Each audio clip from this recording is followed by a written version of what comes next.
All right, the important ceasefire between Israel and Hamas took effect today, and it seems like a fragile calm, if you will, in the midst of an extremely brutal conflict.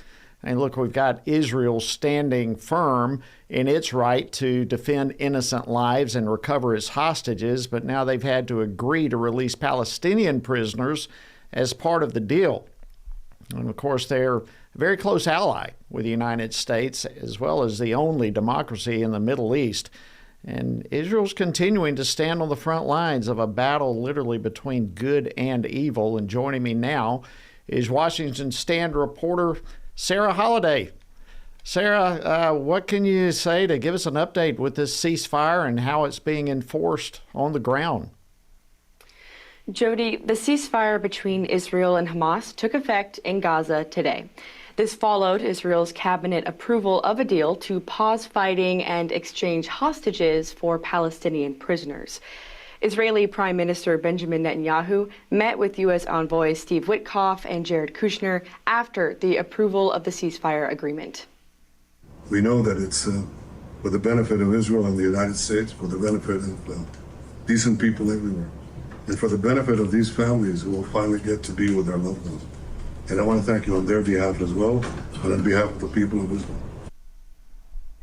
Heavy shelling was reported earlier, but calm has since returned as tens of thousands of Palestinians began moving north. Under the agreement, Israel has pulled back troops, and all remaining 48 hostages held by Hamas, both alive and deceased, are expected to be freed on Monday. In return, about 2,000 Palestinian prisoners will be released as well.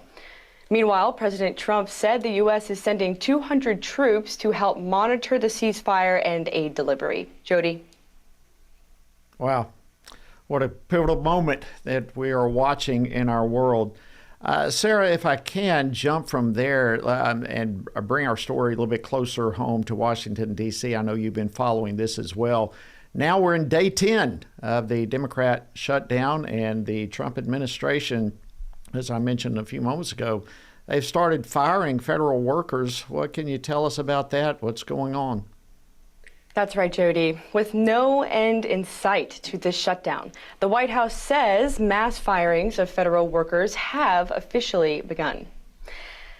Budget Director Russ Vought announced the layoffs, otherwise called reductions in force, which are meant to put pressure on Democrats to end this stalemate. The cuts are described as, quote, substantial, but further details remain unclear. House Speaker Mike Johnson, however, warned that starting next week, unless the government reopens, troops and federal employees won't get paid. You've got millions of American families who will now have to figure out how to make their mortgage, how to cover their rent, pay the car note, keep food on the table, because Democrats, Chuck Schumer and his colleagues in the Senate are here playing games. Unlike past shutdowns, where workers were furloughed and later reinstated, these layoffs, Jody, could be permanent, especially since they're targeting unfunded programs that are not aligned with President Trump's agenda. Jody. Wow, well, we keep waiting. Maybe there'll be a change next week as we get to another week of this shutdown. Let me one more time, Sarah, before I let you go, switch gears to another issue that we here at FRC are following closely.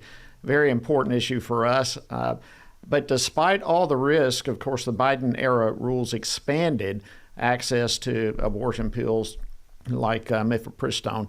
And the FDA's mail-order policies that are currently underway, I mean, literally just endanger women and minors. And, of course, it's also just unlawful. Where do we stand on this right now? Is there any momentum to try to change directions of all this? There appears to be momentum. In fact, yesterday, 51 U.S. senators sent a letter to the Health and Human Services Department and the Food and Drugs Administration. They urged them to stop the mail-order sale of abortion pills.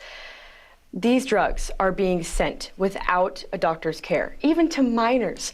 They're putting women at risk, and of course, they're ending innocent lives.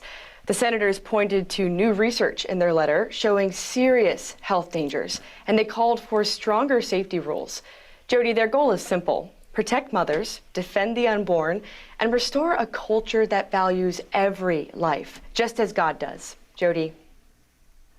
Absolutely. Well, Sarah, thank you so much for this. Before I let you go, let me just say that we here at Family Research Council, as I mentioned, this is a huge deal for us. In fact, we're all thrilled that our president, Tony Perkins, just personally commended all those 51 senators today for the letter that they sent. But we also want to encourage all of our viewers and our listeners to do the same thing. Your voice can be heard on this critically important issue as well. You can simply text the word life to 67742 and sign a petition and let your voice be heard as well. Sarah Holliday, thanks so much for the update. We appreciate it very, very much.